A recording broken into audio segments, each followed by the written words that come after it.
Assalomu alaykum, hurmatli kuzatuvchilar. Biz Marg'ilon shahridamiz. Xonadon uchun umumiy quvvati 20 kW bo'lgan quyosh elektr stansiyasini ishga qo'yyapmiz. Xo'p, panellarimizni qatirib oldik. Panellarimiz haqida aytib o'taman. Panellarimiz Jinko 625 vatli original panellar.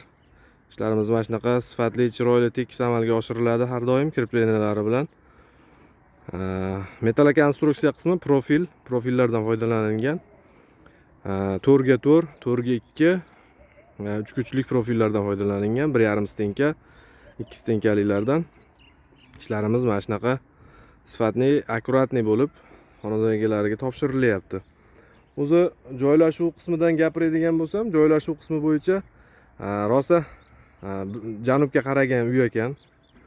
180 gradusda panellarimiz 35 gradus qilib, chiroyli qilib o'rnatildi.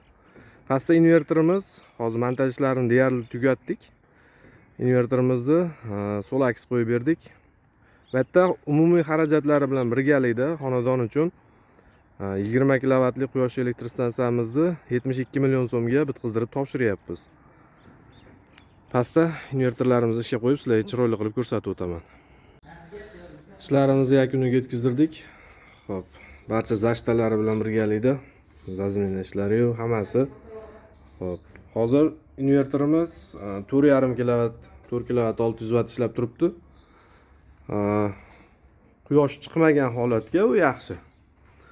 Akalarimizni xudo xolasa ishlarini yakunlab topshiryapmiz. Hurmatli kuzatuvchilar, mana shunaqa sifatli xizmatlar bo'yicha o'zimizga murojaat qilinglar. Biz sizlarga talablaringga binoan chiroyli qilib ishlaringni amalga oshirib beramiz.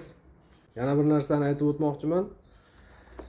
Bizda audit bo'yicha ham o'zimizga murojaat qilinglar. Kimlardir masalan quyosh panellari kamroq ishlaydigandir, qanaqadir muammolari bordir yoki bo'lmasa yangi o'rnatmoqchi bo'lganlar, sizlarga bog'lanamiz, joylaringda ko'rib, hammasini muammolarni bartaraf qilib beramiz. E'tiborlaringiz uchun rahmat, salomat bo'linglar.